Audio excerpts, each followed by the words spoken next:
Qala Sayyiduna Syekh Abi Bakar bin Salim, beliau ini setiap hari melayan tetamu dengan memotong onta hari-hari untuk layan kepada tetamu. Artinya beliau ini seorang yang pemurah dan suka kepada tetamu.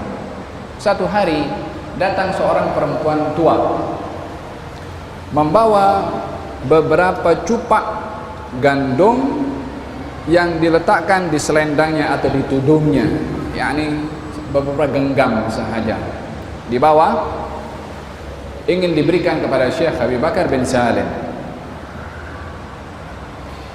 Dilihat daripada kebiasaan kalau hari-hari satu ekor onta yang disembelih dengan nasi atau gandum yang dihidangkan, entah berapa kilo, setiap hari berapa kilogram yang akan dihidangkan untuk kaum tetamu yang datang ke rumah Sayyidina Syekh Abi Bakar bin Salim. Ini datang perempuan tua hanya membawa beberapa cupak saja, beberapa genggaman tangan daripada gandum. Datang ketuk pintu rumah Syekh Abi Bakar bin Salim, dibuka oleh pengawalnya, penjaga pintu. Gal, ini saya nak berikan hadiah kepada Syekh Abu Bakar bin Salim. Kata pembantu, hai, kamu tidak tahu ke hari-hari Syekh Abu Bakar bin Salim ini bagi makan kepada sekian ramai orang satu onta hari-hari disembelih dengan sekian kilogram gandum yang dihidangkan. Kamu datang dengan dengan beberapa cupak sahaja.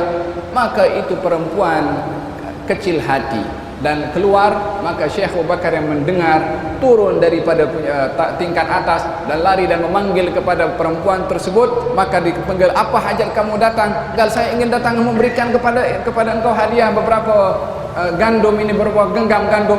Diambil oleh beliau, letakkan dalam serbannya, kemudian dicium dia, terima kasih, jazakallah khair, semoga Allah berkati engkau, terima kasih atas hadiah.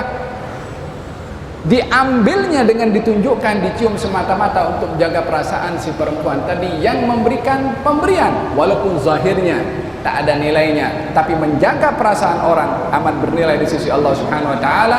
Setelah perempuan itu pun akhirnya happy, gembira, dia pun jalan. Dia tegur itu pembantunya, kami tidak sampai kepada kedudukan yang kami sampai di sisi Allah kecuali dengan menjaga perasaan orang-orang macam itu. Menjaga perasaan orang bahagian daripada satu karamah yang diberikan oleh Allah Subhanahu wa taala kepada hamba yang beriman kepada Allah Subhanahu wa taala.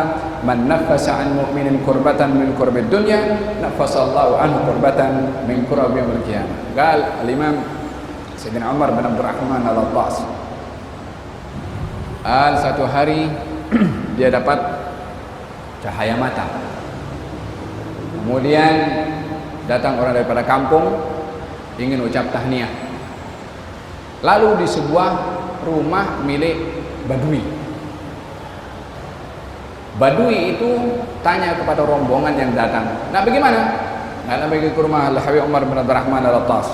Lalu untuk apa? Lalu untuk mengucap tahniah kerana mendapatkan cahaya mata. Kata Badui itu mengatakan, saya punya keledai juga, punya anak semalam. Kamu tak nak ucap tahniah juga kah?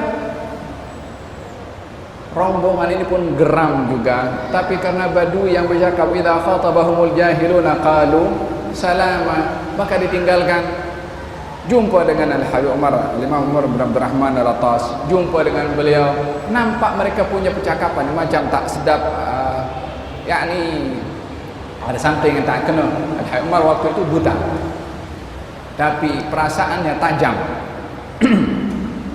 Maka dia bertanya, apa dah jadi, macam nampak sesuatu yang tidak kena kepada kamu. Akhirnya diceritakan oleh ketua rombongan itu.